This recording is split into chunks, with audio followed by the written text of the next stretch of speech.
of our Lord Jesus Christ according to Luke.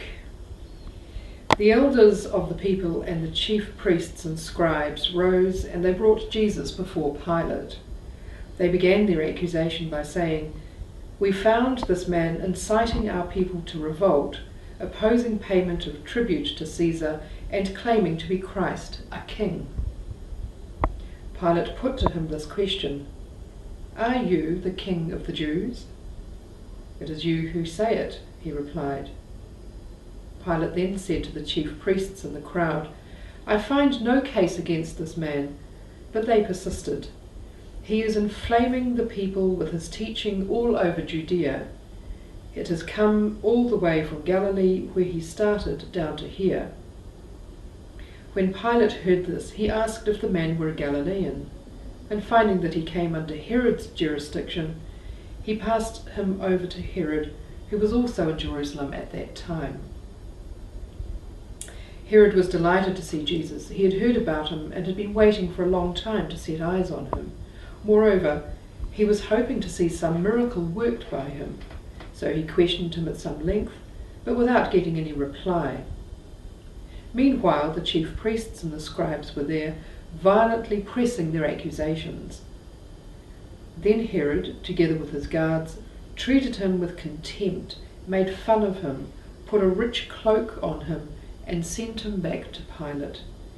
And though Herod and Pilate had been enemies before, they were reconciled that same day.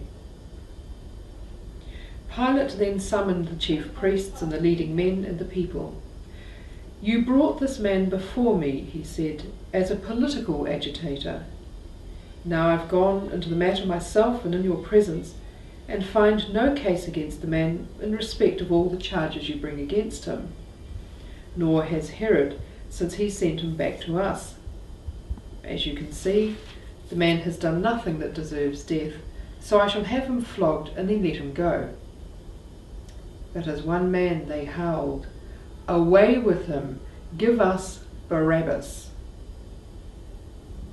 Pilate was anxious to set Jesus free and address them again, but they shouted back, "Crucify him! Crucify him!" And for the third time he spoke to them, "Why? What harm has this man done? I find no case against him that deserves death, so I shall have him punished and then let him go." But they kept on shouting at the top of their voices, demanding that he should be crucified, and their shouts were growing louder. Pilate then gave his verdict. Their demand was to be granted. He released the man they asked for, who had been imprisoned for rioting and murder, and handed Jesus over to them to deal with him as they pleased. As they were leading him away, they seized on a man, Simon from Cyrene, who was coming in from the country, and made him shoulder the cross and carry it behind Jesus. Large numbers of people followed, women too, who mourned and lamented for him. But Jesus turned to them and said, "Daughters of Jerusalem, do not weep for me, weep rather for yourselves and for your children. For the days will surely come when people will say, 'Happy are those who are barren, the wombs that have never borne, the breasts that have never suckled.' Then they will begin to say to the mountains, 'Fall on us,' to the hills, 'Cover us.' For if men use green wood like this, what will happen when it is dry?" The narrative moves on, and so we have Jesus crucified between two criminals. One of the criminals hanging there abused him. "Are you not the Christ?" he said. "Save yourself and us as well." But the other spoke up and rebuked him. "Have you no fear of God at all? Have you got the same sentence as he did? But in our case we deserved it. We were paying for what we did. But this man has done nothing wrong." "Jesus," he said, "remember me when you come into your kingdom." "Indeed, I promise you," Jesus replied, "today you will be with me in paradise." It was now about the 6th hour, and the sun eclipsed. A darkness came over the whole land until the 9th hour. the veil of the temple was torn right down the middle, and when Jesus had cried out in a loud voice, he said, "Father, into your hands I commit my spirit." And with these words, he breathed his last. Interesting, I think, to think about the real meaning of Easter. I mean, here, like everywhere, it's a holiday, so we get caught up with perhaps the days off and what our plans are for Easter, going away and all that stuff. But it's a very arresting when you think of these tremendous events that actually physically happened, and we get to relive them over this passage of time. But Easter will be different for you. You're normally in the northern hemisphere. So what are you looking forward to? It'll be the first Easter away from my family. So there won't be the rituals associated with that. On Good Friday, I think we're going to do the Way of the Cross via a road trip. We're going to, and hopefully incorporate Jerusalem, the New River. Oh right, so you're going up there? Yes. Great. Yes. Oh, that's nice. Which will be, I guess it will be an Easter to remember, because the location will be different and it will always stand in my memory.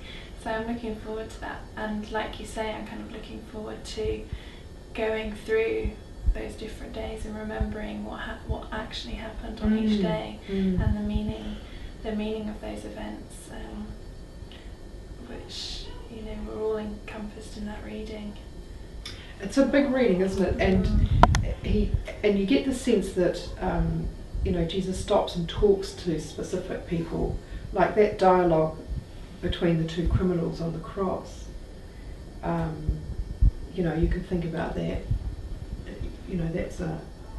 It's almost like that's the choice we all have, the mortal choice we all have, that even confronted with with Jesus about to enter into this final triumph over death and all the rest of it, there was still one who turned away and rejected everything he'd heard, and the other one had no sense of his own just the events that had brought him there, and the other one had a complete sense of awareness of his own actions that brought him to that point. Yes. But he still could look somehow beyond that. Yes.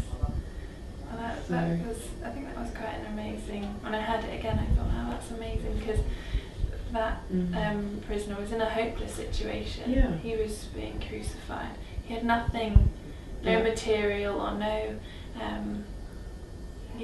kind of gain in this world to get from recognising Jesus for who he was.